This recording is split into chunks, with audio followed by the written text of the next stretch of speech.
Espera. Hay algo. Tienes razón.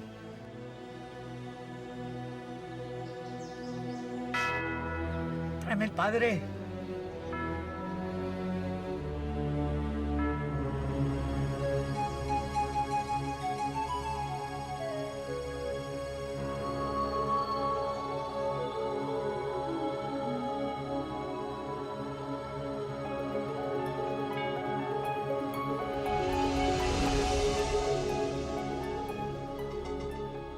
History is a gift of knowledge handed down to us by generations past.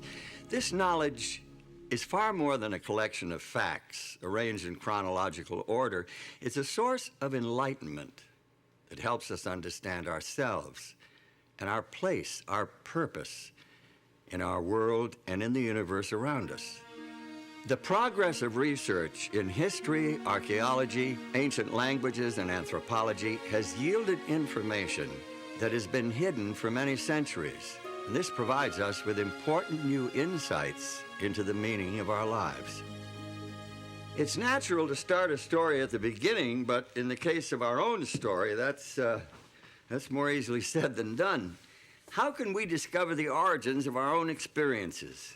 Where or when was our beginning?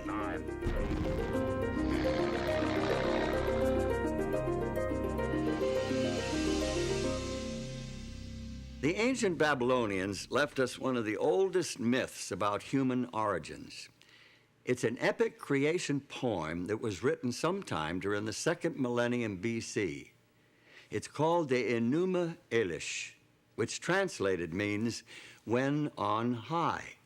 When on high the heaven had not been named, firm ground below had not been called by name, not but primordial Apsu their begetter, and Mumu Tiamat, she who bore them all, their waters commingling as a single body. According to the experts, the ancient Babylonians believed that Apsu represents sweet water and Tiamat salt water. At the beginning of creation, the two had not yet been separated. Mingled together as they were, they possessed within them the seeds of life. They brought forth generations of gods who, in the course of time, created man. The Navajo and Pueblo Indians of North America share a traditional view of several separate creations. The Aztecs of Old Mexico had a similar belief. The god Quetzalcoatl invented people, molding them from ash. A great flood came, and all the people became fish. The Creator tried again, but there was a complete eclipse of the sun, and in the darkness, all the people were killed and eaten by jaguars. A rain of volcanic fire and ash destroyed the third creation. The fourth attempt was foiled when the world was ravaged by a violent hurricane, and people turned into apes. The earth as we know it is the result of the fifth creation and is doomed to ultimate destruction by earthquake and famine. Not a very reassuring picture, is it?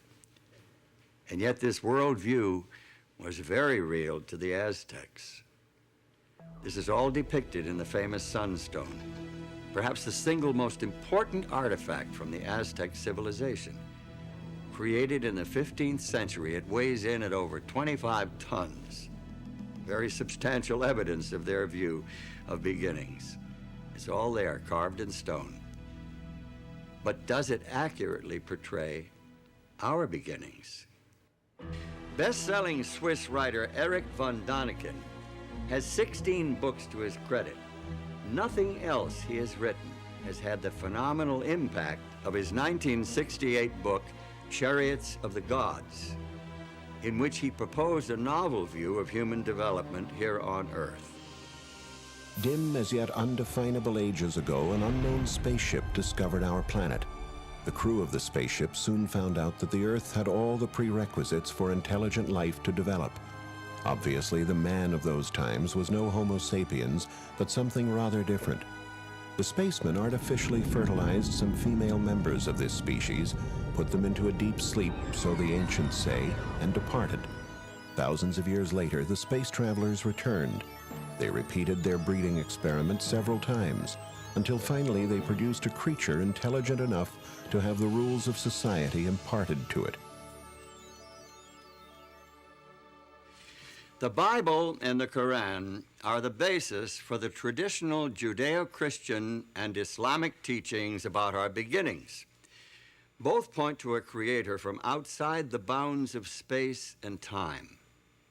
They picture an all-powerful being who is above and beyond the natural laws that govern our physical universe. They teach that this creator God exercised his supernatural power and created everything according to his divine purpose. The Bible includes this summary reference to the creation. By the word of the Lord were the heavens made, and all the host of them by the breath of his mouth. For he spake, and it was done. He commanded, and it stood fast. The Quran, Holy Book of Islam, shares the basic biblical view of creation this way. Lo, your Lord is Allah, who created the heavens and the earth in 6 days. Then mounted he the throne. He covereth the night with the day, which is in haste to follow it, and hath made the sun, and the moon, and the stars subservient by his command. His verily is all creation and commandment. Blessed be Allah, the Lord of the worlds.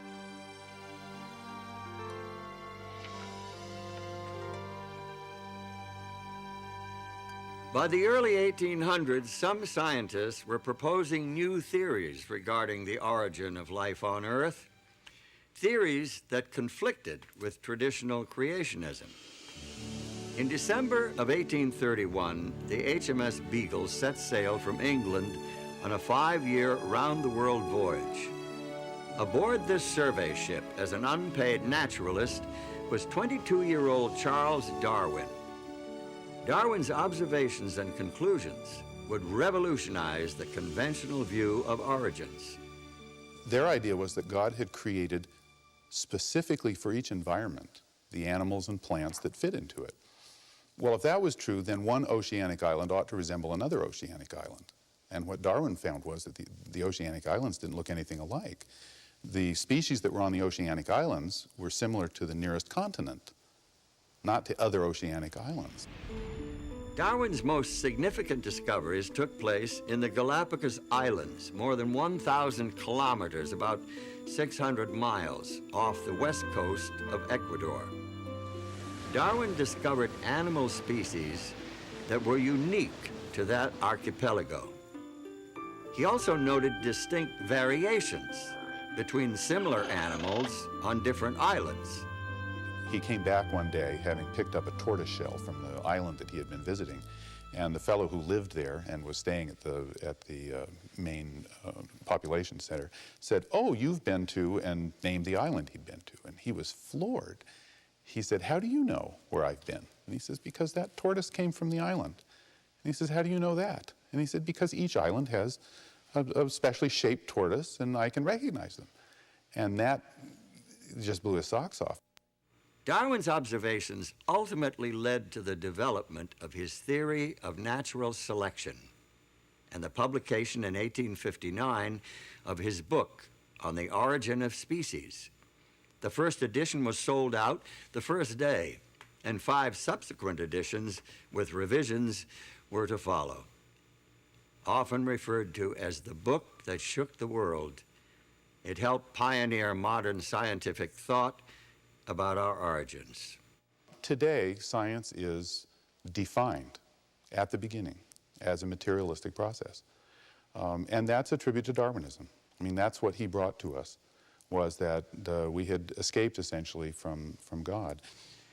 Using Darwin's theories of evolution as a starting point, scientists and philosophers have developed their own answers to questions about beginnings. Today, there are many variations on Darwin's theme. Among evolutionary scientists, the Big Bang theory has been widely accepted as a beginning point for the story of our universe as we know it. This theory suggests that all the matter that now exists in the universe is derived from a tightly compressed, incredibly hot mass of subatomic particles that exploded something like 10 or 15 billion years ago. That tremendous blast of creative energy set the universe in motion and eventually gave birth to galaxies and stars and planets, and ultimately to every form of life and matter within the universe. The way scientists today talk about this, the Big Bang really is the whole universe, and that it is really space itself which is expanding and creating new space in the course of time. If we think of ourselves in a way as kind of being able to look at the universe from some extra dimension, it perhaps would appear as the tremendous explosion starting out from a single point. The theory of evolution teaches that life on Earth has evolved over vast periods of time, with simple single-celled forms developing into complex organisms purely by blind chance, through a process of trial and error. It was this process that Charles Darwin called natural selection. And he said, essentially, that there were 4 steps. He said, first of all, variation exists. No two individuals in a population are ever exactly alike. Secondly, that every population overproduces. More young come into existence in 1 year than can possibly live until the next year. So that leads to the struggle for existence, the competition, and then survival of the ones that are the fittest. The fittest are simply those that have variations that give them an advantage. And the last thing was that the variations are inherited, so that the ones that live reproduce, and their offspring are more likely to have these fit variations. Are we the unplanned and accidental result of evolution through natural selection? Or are we the handiwork of a supreme being, the Allah of the Quran and the God of the Bible? Do we owe our existence to the Aztec or Babylonian gods, or to some alien creatures from outer space? What is the truth about our origin?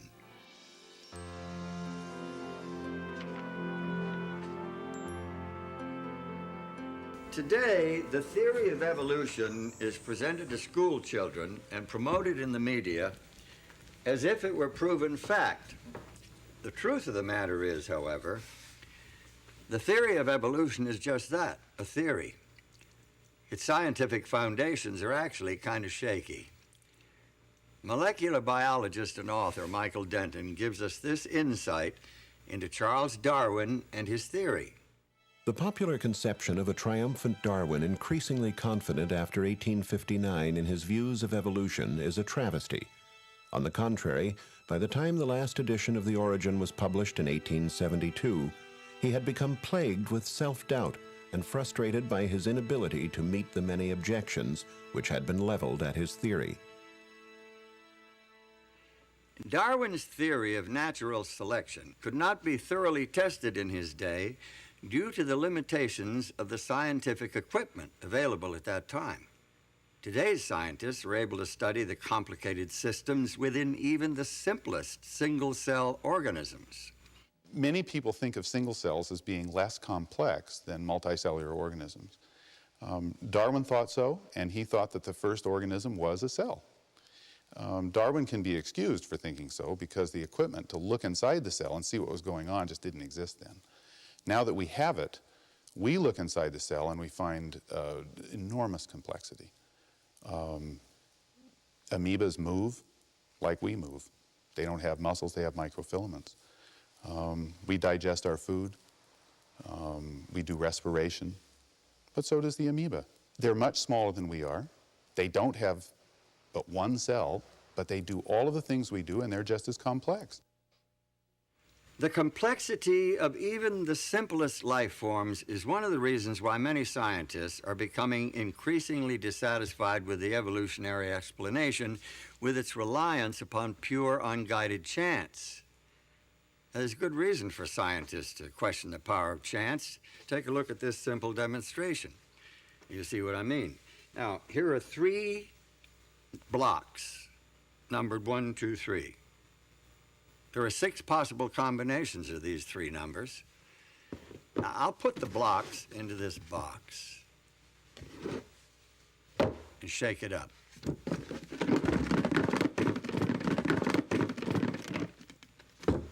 Now, if I were to take out the blocks one at a time, what are my chances of taking them out in numerical order? Well, I can expect to draw out the numbers 1, 2, and 3 in that order on an average of once in every 6 attempts.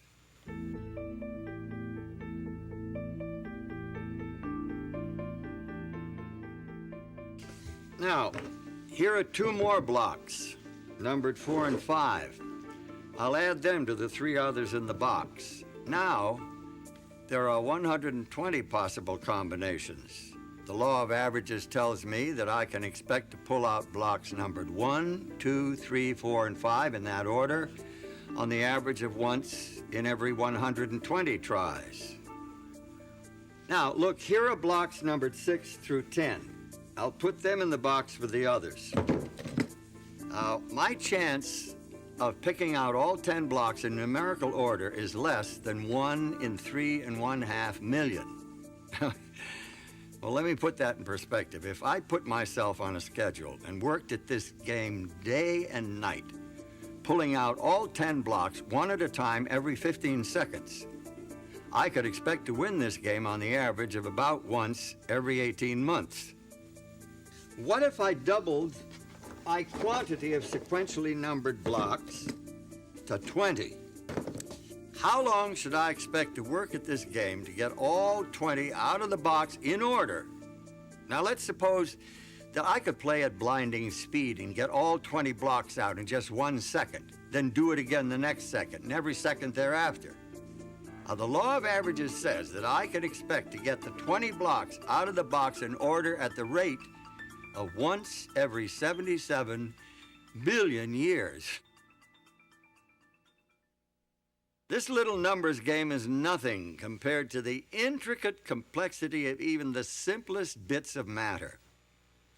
Physiologist and author Pierre Lecontenue, in his book Human Destiny, estimated the chance of forming a 2,000 atom protein molecule as something like 1 in 10 to the 321st power. There's really no good way to express that number. It's incomprehensible. Find yourself a large sheet of paper. Write 10 followed by 320 zeros. Now listen to what Lecontenue says. Events which need an infinitely longer time than the estimated duration of the Earth in order to have one chance on the average to manifest themselves can, it would seem, be considered as impossible in the human sense. This chunk of coal is about 70% carbon by volume. Carbon is essential to all organic life, and it's the 4th most common element in the universe. Yet this very ordinary element is extremely complex. In order for it to be produced naturally, 3 helium nuclei must combine to form a single carbon nucleus. But we have found that the conditions needed for that to happen are really very precise. In other words, that if the balance of forces in the atomic nucleus were very slightly different, that reaction would not be able to take place in order to form enough carbon to be of any significance. Men who discovered this, the way in which this reaction takes place to form carbon, and who found the conditions that were necessary for it to take place, was Fred Hoyle, who is one of the great astrophysicists and cosmologists of this century. Hoyle was very skeptical about religion. At the time, at least, he was an atheist. Some supercalculating intellect must have designed the properties of the carbon atom. Otherwise, the chance of my finding such an atom through the blind forces of nature would be utterly minuscule. A common-sense interpretation of the facts suggests that a superintellect has monkeyed with physics as well as with chemistry and biology. The numbers one calculates from the facts seem to me so overwhelming as to put this conclusion almost beyond question. It seems that evolution through a long series of random unguided mutations is a practical impossibility. This fact casts a cloud of doubt over the entire evolutionary scenario. Scientists are now looking for shortcuts, miraculous jumps out of the realm of chance. Many are frankly awed by their discoveries, finding more and more clear evidence of intelligent design in nature.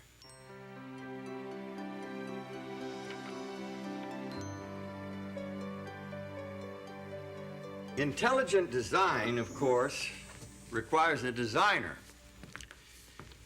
And the clearest portrayal of a designer and his work is found here in the Bible.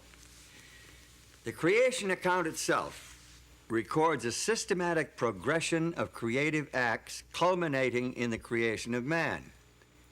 The Hebrew prophet Jeremiah emphasizes this intelligent design when he writes about the Creator. He hath made the earth by his power. He hath established the world by his wisdom, and hath stretched out the heavens by his discretion. Biblical creation theology does not attempt to provide a scientific description of God's creative acts. Instead, it suggests the meaning, the purpose, the goal of creation. Through faith, we understand that the worlds were framed by the word of God, so that things which are seen were not made of things which do appear. I think the most important thing about this verse, as far as our understanding of creation is concerned, is that seeing the universe as creation is a matter of faith rather than of scientific knowledge.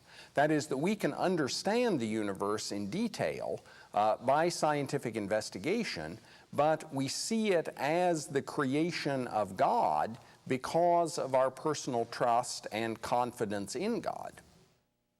Now, perhaps some of us have been too quick to discard this old book as an irrelevant collection of useless fables and legends and traditions.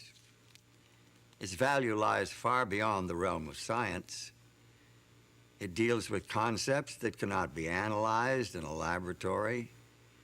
It addresses many questions that science cannot answer.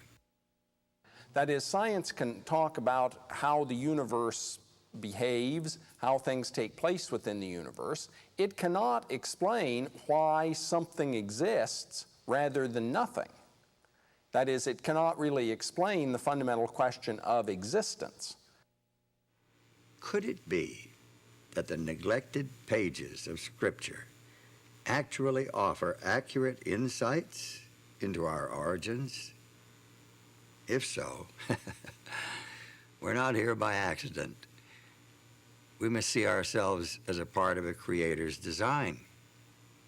There must be a plan, some real purpose for our existence. And God said, "Let us make man in our image, after our likeness, and let them have dominion over the fish of the sea, and over the fowl of the air, and over the cattle, and over all the earth, and over every creeping thing that creepeth upon the earth." The creation story depicts God as having great ambitions, high hopes for the human race. People were created in the image of their Maker. In their original innocence, they had direct communication with God, an intimate, personal, face-to-face relationship with their Creator.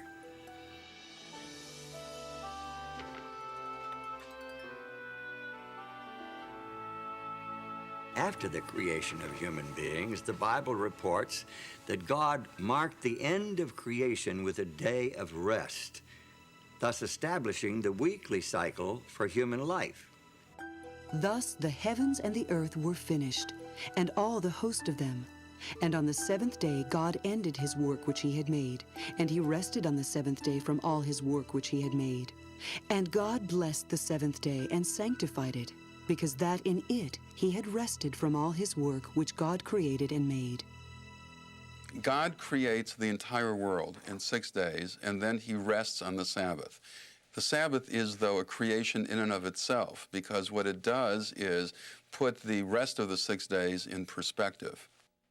What did God create on the seventh day? As a matter of fact, God created nothing on the seventh day. God created no thing, but instead God created a context in which everything that has been created, the natural world, the material world, and life itself, can really be appreciated and enjoyed and celebrated. By creating the Sabbath, God gave human beings an opportunity to emulate Him, to enter into His rest, and thereby to signify their special relationship with Him as their Lord and Creator. Notice what Pope John Paul II said in his 1998 apostolic letter entitled Dies Domini. The Sabbath has been interpreted evocatively as a determining element in the kind of sacred architecture of time. It recalls that the universe and history belong to God. John Paul's reference to the sacred architecture of time supports the biblical assertion that the 7-day weekly cycle was designed for us by our Creator. Thus, the week differs from all other units of time. Let's think about the structure of time. Each of us deals with time independently. We each have a past. We each live in an immediate progressing present that we sense is moving quickly or slowly, depending on our age and other subjective factors. As for the future, it's a mystery. Your sense of time and mine are different. In order for us to coordinate our activities, we must have external reference points. Now, most of what we need for timekeeping we get from creation. The story defines a day as a period of darkness and light, evening and morning. It is caused by the rotation of the earth upon its axis. More precise units of time, hours, minutes, and seconds, are simply fractions of the day. That's easy. That's easy. The year is the period required for the earth to orbit the sun. The month, as we know it today, is loosely based on a full cycle of lunar phases, but it's been adjusted to make 12 months equal 1 year. The week is a different story altogether. At first glance, it's an arbitrary period of time related to no natural phenomenon. The earliest record of the week is found in the literature and archaeology of the ancient Semitic peoples who inhabited southwestern Asia prior to 2000 BC. Now, where did they get the week? Was it embedded in their past as a result of the Creator's design? But is the week really an arbitrary artificial unit of time? Astronomer and anthropologist Anthony F. Avini suggests an alternative in his book, The Empires of Time. He reports that some chronobiologists are convinced that the 7-day cycle is designed into our very nature. The 7-day biorhythm in the human body is one of the recent discoveries of modern chronobiology.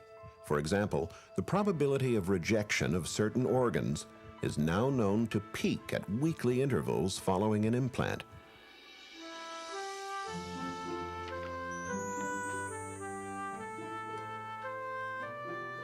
The widespread acceptance of the 7-day week over thousands of years of history is additional evidence supporting the divine origin of the weekly cycle. But if the week of Genesis has survived the thousands of years since the original creation week, why has recognition of the Creator not been preserved just as successfully? Well, the book of Genesis provides the answer as to the downfall of the human family. In fact, if you read Genesis 6:5, you'll see that the Bible says the thoughts of humanity were evil continually. So God decided to clean the world up, sent a flood. And the flood was 40 days upon the earth. And the waters increased and bare up the ark, and it was lifted up above the earth. And the waters prevailed exceedingly upon the earth, and all the high hills that were under the whole heaven were covered. In spite of this dramatic demonstration of God's power and his displeasure with people not following his way, mankind soon forgot again, and they started to build idols to themselves instead of worshiping God.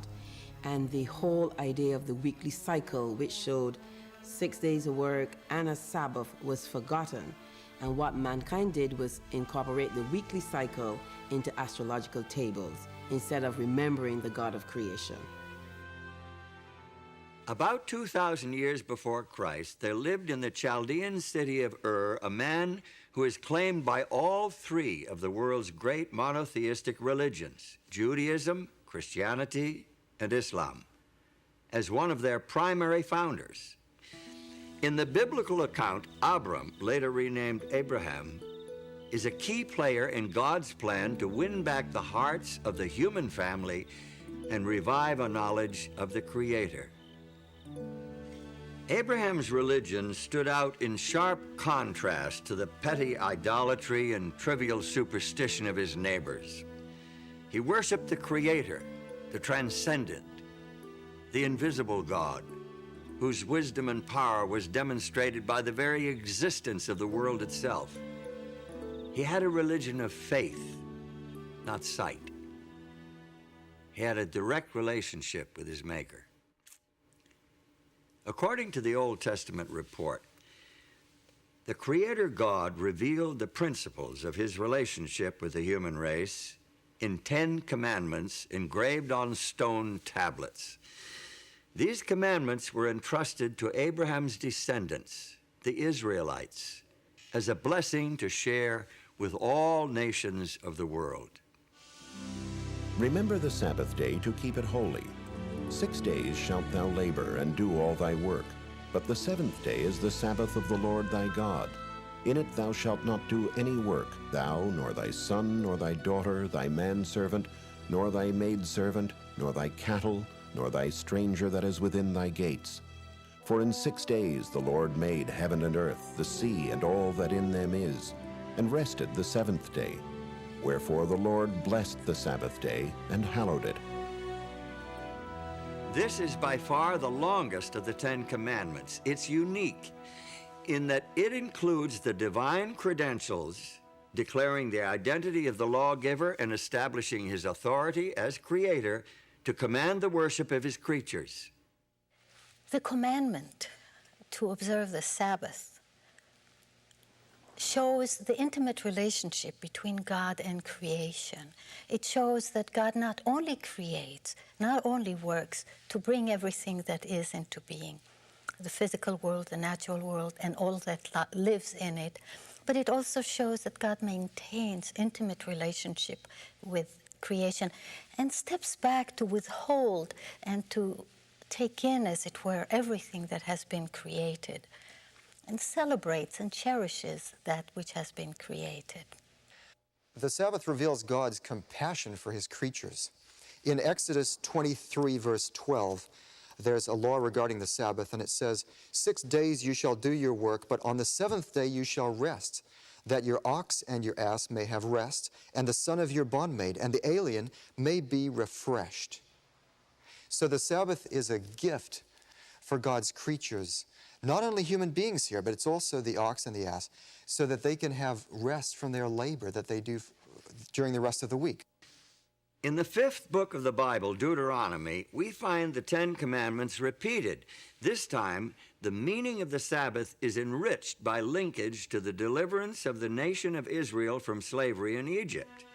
Keep the Sabbath day to sanctify it, as the Lord thy God hath commanded thee.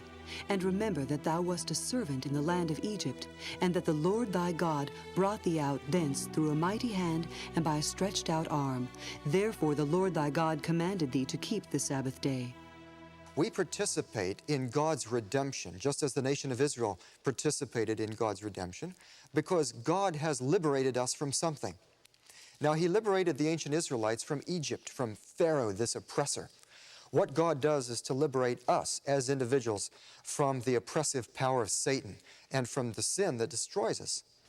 Individuals today are in great need of finding a sanctuary in time, which is what the Sabbath is.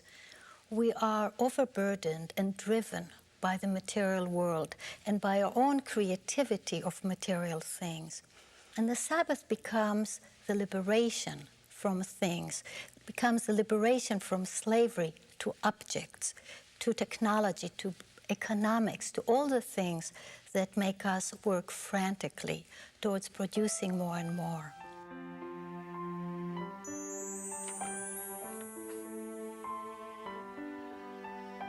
Since the seventh-day Sabbath has such rich meaning, and since it is part of the Ten Commandments, why is it not more widely observed today?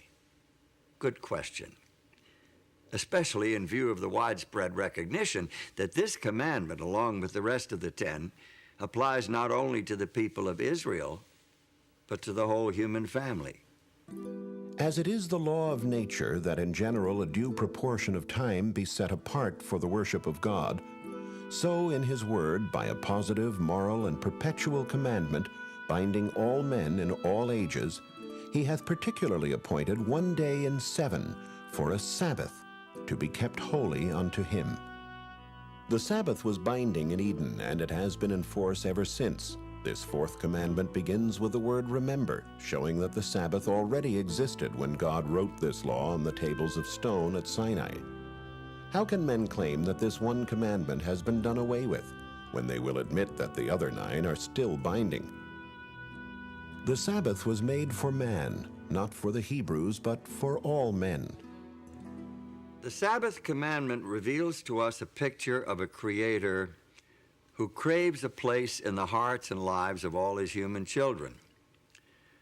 David, the great Israelite king, understood this and instructed his people to spread their knowledge of the Creator God to the rest of the world. Declare his glory among the heathen, his marvelous works among all nations. For all the gods of the people are idols, but the Lord made the heavens. Give unto the Lord the glory due unto his name. And let men say among the nations, the Lord reigneth. The Bible makes it clear that the Creator's desire was to attract the whole human family to true religion, true worship, so that all could share in the good things he intended to do for Israel. Also the sons of the stranger that join themselves to the Lord, to serve him, and to love the name of the Lord, to be his servants. Every one that keepeth the Sabbath from polluting it, and taketh hold of my covenant, even them will I bring to my holy mountain, and make them joyful in my house of prayer. Their burnt offerings and their sacrifices shall be accepted upon mine altar, for mine house shall be called an house of prayer for all people. It's not hard to imagine the power of the Sabbath to restore and cement the relationship between the Creator God and his human children. Their devotion to the Sabbath day, their worship and praise and appreciation for his creative power would bind them to their God with ties of love and gratitude.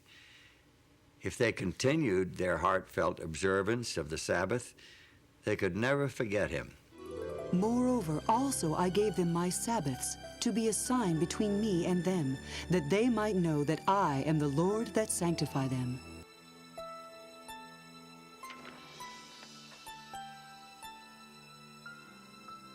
To those who honored the Sabbath of God, the day took on deep personal meaning. The day of rest and worship was an opportunity to know their Creator, who had promised to make them his own holy people. But history records that many of the Israelites didn't take advantage of this opportunity. There's evidence in the prophets, for example, Isaiah, that the Sabbath was poorly observed and neglected. Nehemiah also refers to that. The people had a problem with this. The reason would be really quite simple. The people lost sight of the lordship of God.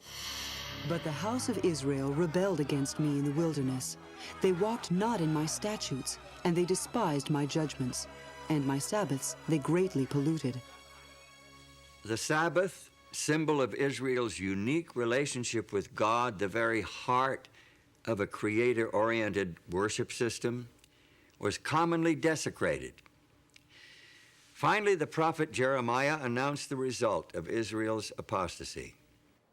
Just imagine the prophet Jeremiah walking up and down the streets of Old Jerusalem. It wasn't a happy message that he bore. He warned the people that their city was to be destroyed, their temple destroyed, and that they would be carried away to Babylon to serve the king of Babylon. 70 years. Nobody listened. From about the year 605 BC, the armies of Nebuchadnezzar, king of the Neo-Babylonian Empire, repeatedly invaded the Israelite homeland.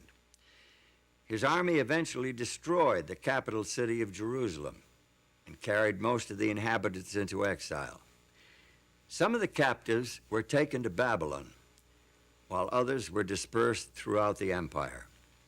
And now, far from their homeland, far from all that they had held dear, many of the Jews began to realize that they had made a terrible mistake. Many of them began to realize that they must return to the God of their fathers and the worship of their ancestors. Now, many of these Jews, men of great ability, rose to high position in their foreign lands. Daniel, for example, became the prime minister of the kingdom of Babylon. And when the Medo-Persian Empire took over, he rose to the position of first president of the land.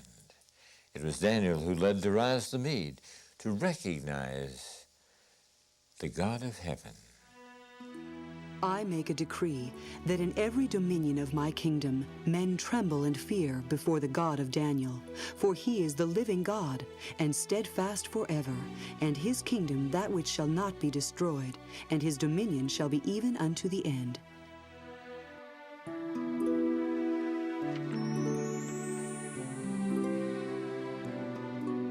There is evidence to suggest that the religion of the exiled nation became so well known that it influenced the philosophical and religious movements of the following century. Buddha, Zoroaster, Confucius, and Pythagoras all seem to have adopted elements of the Hebrew religion. For example, although there are no holy days in Buddhism today, evidently Sabbath, or upasatha, was a part of that religion early on. The Blessed One established the rule for observance of a Sabbath, and he suggested that at the seventh-day meeting, any monk whose conscience troubled him should confess his offense before the assembly of brothers. Arthur Lloyd, in his book, The Creed of Half Japan, states that the order of monks kept their Sabbath days for many centuries. Even Confucius may well have been reporting about the seventh-day Sabbath in this passage from one of his classical works. The ancient kings on this culminating day closed their gates. The merchants did not travel, and the princes did not inspect their domains. Some knowledge of the weekly Sabbath eventually found its way into numerous cultures. In the Hebrew language, the name of each day shows its relationship to the Sabbath. The first day is called Echad B'Shabbath, one accompanying or along with the Sabbath. Each succeeding day proceeds toward the Sabbath until the sixth day, which is called Eve of the Holy Sabbath. Day 7 then is Sabbath. In more than 100 ancient and modern languages, the seventh day of the weekly cycle was named Sabbath or its equivalent.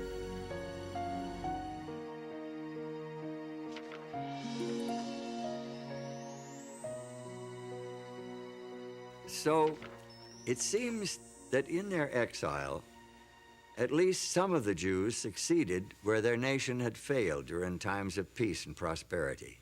They spread the knowledge of God and his law among other nations.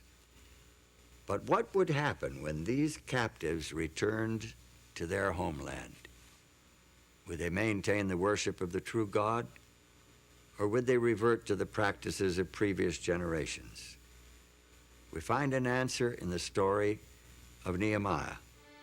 Nehemiah did not return to Jerusalem when the others went, but when one came telling the state of affairs. This news so saddened Nehemiah that he says he actually sat down and wept.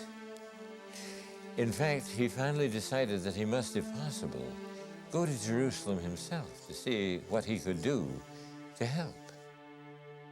Nehemiah was a capable and energetic leader. He successfully directed the reconstruction in the city of Jerusalem, but he didn't stop there. He was a zealous reformer with a burden for restoring the spiritual life of his people, because he saw Sabbath breaking as a reason for the years of captivity. He was particularly devoted to preserving the sanctity of the holy day. He discovered that the people were buying and selling on the Sabbath day. Well, he said, we can't do this sort of thing. This is the reason why we were sent into captivity. And when the merchants still continued to come, he ordered the gates barred on the Sabbath day. And when they still continued to come and camp outside the gates of the city, he threatened to have them arrested. A priest named Ezra assisted Nehemiah in his work. He exerted a strong influence on the spiritual life of the Jews of his day. Ezra taught the people God's laws and led a spiritual revival and reformation based on the inspired scriptures. The people joined together in a solemn oath to obey the commandments that God had given through Moses. They promised not to desecrate the Sabbath by entering into commerce on that day. They observed the holy day so carefully and consistently that Sabbath keeping became a distinctive characteristic of their nation. During the period between the end of the Bible's Old Testament record and the beginning of the story of Jesus Christ in the New Testament, there was almost continual upheaval in the Middle East. The armies of Alexander the Great overran the Persian Empire. Within a short time, Alexander himself died, and his empire broke up into rival factions. Palestine, along with Syria, eventually came under the rule of the Seleucid dynasty.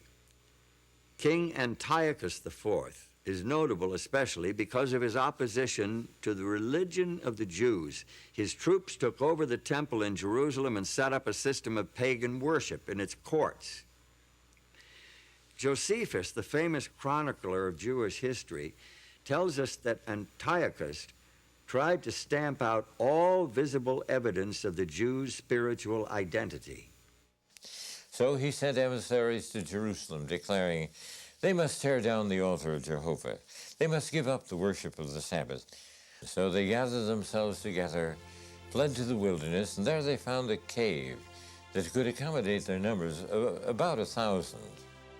Now when it was told the king's servants that certain men who had broken the king's commandment were gone down into the secret places in the wilderness, they pursued after them a great number, and having overtaken them, they camped against them, and made war against them on the Sabbath day. And they said unto them, Come forth, and ye shall live. But they said, We will not come forth, neither will we do the king's commandment to profane the Sabbath day. And they burnt them as they were in the caves, because they were not willing to break in upon the honor they owed the Sabbath, even in such distresses. There were about 1,000, with their wives and children, who were smothered and died in these caves. The martyrdom of those Jewish patriots in the days of Antiochus IV is a great testimony to the power of their beliefs. Their God and his Sabbath meant more to them than life itself. Their sacrifice was a victory of faith. The Old Testament, supported by the evidence of history, language, and culture, establishes the Sabbath as a sacred memorial to the creative and redemptive work of God. It declares the Sabbath to be a sign of the intimate relationship between the Creator and those who worship him, a day of rest and worship that can bind the hearts of human beings to the heart of their Creator. When early Christians inherited the Sabbath, the teachings of Jesus Christ and his disciples served to emphasize and enrich its meaning, magnifying its importance. Today, for many Jews and Christians alike, it is still a central point of spiritual life and worship. To this day, it remains a defining element in the sacred architecture of time.